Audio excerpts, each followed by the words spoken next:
Namaskar दोस्तों, welcome back to my channel. Recently you must have heard about the statehood and the 6th schedule demand in Ladakh.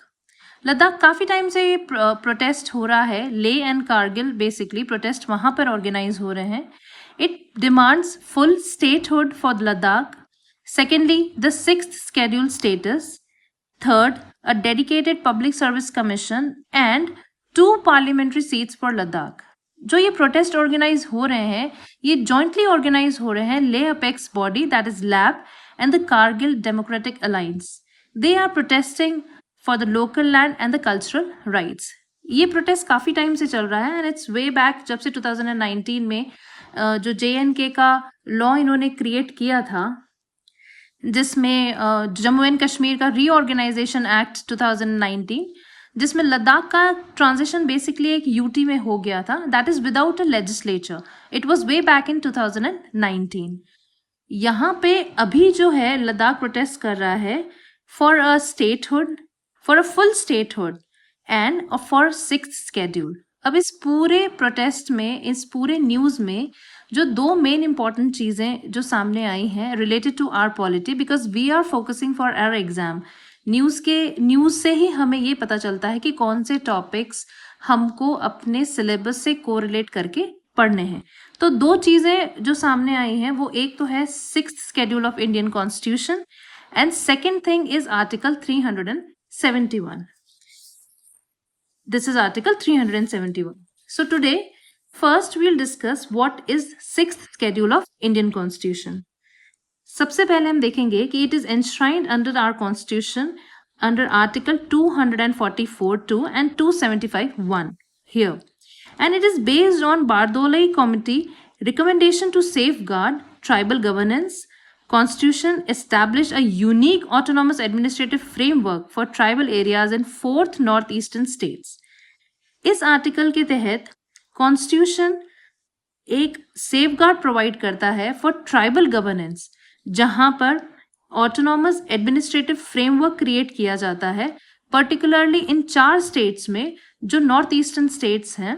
उनमें ये north eastern जो 4 states हैं वो हैं, first is Assam, Meghalaya, Tripura and Mizoram. This framework is this tribal governance के अंदर जो unique autonomous administrative framework बनाया जा रहा है, this is particularly to preserve their distinct social, cultural and customary practices. अब हम सबसे पहले यहाँ पे इसके प्रोविजंस देखते हैं. इसके प्रोविजंस में आप देखिए बेसिकली यहाँ पे the governor can establish first ADC that is autonomous district council, second ARC that is autonomous regional council. ये दोनों एस्टैब्लिश करने का जो main motive is to provide self rule to the tribal areas. अब हम देखेंगे कि ADC basically autonomous district council है क्या. It has basically 30 members, that is 26 elected and 4 nominated by the governor and the term constitutes of 5 years. अगर हम regional councils की बात करें ARC की, ये basically it allows the governor to divide the autonomous districts into separate regions if they have different scheduled tribes. So autonomous regional council का यही एक मकसद है कि यहाँ पे ऑटोनॉमस डिस्ट्रिक्ट है उनको सेपरेट रीजन्स में डिवाइड कर दिया जाए जहाँ पे भी डिफरेंट शेड्यूल ट्राइब्स मिल जाएंगे आपको. अब हम आते हैं इनकी पावर पे, मतलब ADC और ARC. ये बेसिकली हम 6th schedule को समझने की कोशिश कर रहे हैं so that you know better what the protest is undergoing, why they want a 6th schedule and what is the difference between 6th schedule and article 371 as well. या full statehood में या 6th schedule में क्या differences हैं. अब अगर हम powers की बात करें तो powers of ADC and ARC ये 4 चीजों में डिस्ट्रीब्यूट कर लीजिए आप. First is the legislative power, second is judicial power, third is executive and fourth is financial. अगर हम लेजिस्लेटिव पावर की बात करते हैं ADC एंड ARC की, तो यहाँ पे जो काउंसिल है, जो ऑटोनॉमस डिस्ट्रिक्ट काउंसिल है, it can make laws on subjects like land, forest, agriculture और everything related to tribal governance. यहाँ पे जो भी काउंसिल है वो लॉज बना सकती है इन सब्जेक्ट्स पे and all the laws require the governor's assent. So this is the legislative power of ADC and ARC. Clear.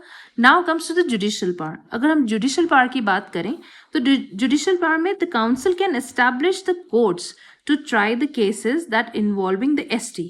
जो यहाँ पर उन कोर्ट्स का फॉर्मेशन हो सकता है जो कि स्पेसिफिकली शेड्यूल ट्राइब्स के केसेस को यहाँ पे इन्वॉल्व हो, वहाँ पे शेड्यूल ट्राइब्स उनके केसेस को लेने के लिए यहाँ पे एस्टैब्लिश कर सकती है कोर्ट।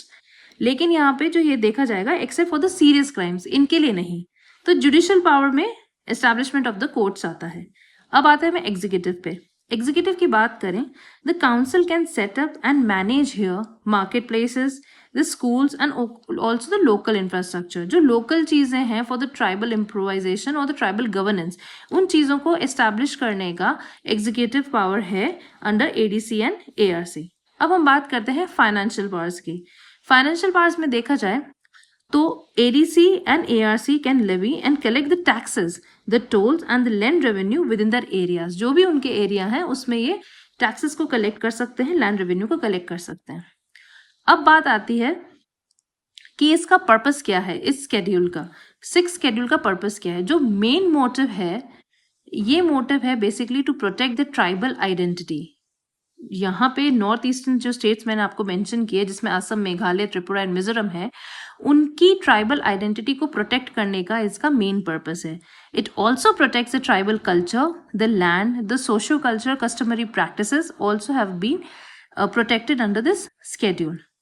एक पर्पस इसका ये है to protect the tribal governance system and lastly keeping all that intact, keeping them within the broader framework of Indian Union। ये नहीं कि detached feel करवाने का, ये within the framework itself, within the Indian Union framework ही इनको रखें और इनका ट्राइबल आइडेंटिटी को, इनके कल्चरल सिस्टम को, इसकी कस्टमरी प्रैक्टिसेस को, गवर्नेंस सिस्टम को, इनकी आइडेंटिटी को प्रोटेक्शन दिया जाए। So the main purpose of 6 schedule is this, and hence it has been for northeastern states। ये बात नोट करने के हैं because for Ladakh it's totally different thing, but we'll read that in another topic। अभी के लिए हमको 6 schedule के बारे में जानना है।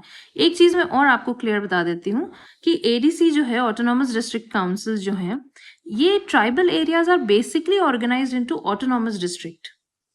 यहाँ पे जो गवर्नर है, they have the power to alter the boundaries of these districts and divide them into autonomous regions, particularly where multiple tribes coexist। अगर multiple tribes coexist कर रही हैं तो governor have the power to alter the boundaries of these districts and divide them into autonomous regions। अलग अलग regions में divide करने का power governor के पास में है।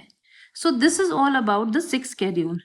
Hope I am clear with the 6 schedule thing, because ये अभी आपके लिए बहुत important है related to the news that is surfacing every newspaper about the statehood demand and the 6 schedule demand of Ladakh, and Leh and Kargil have been facing all these protests and they are demanding full statehood for Ladakh and 6 schedule status, along with it a public service commission and 2 parliamentary seats for the Ladakh।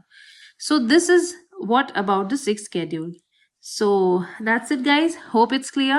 Like, share, subscribe and please comment down for other topics that you want me to make notes on and discuss। In the next video we'll talk about article 371। Study hard, thank you।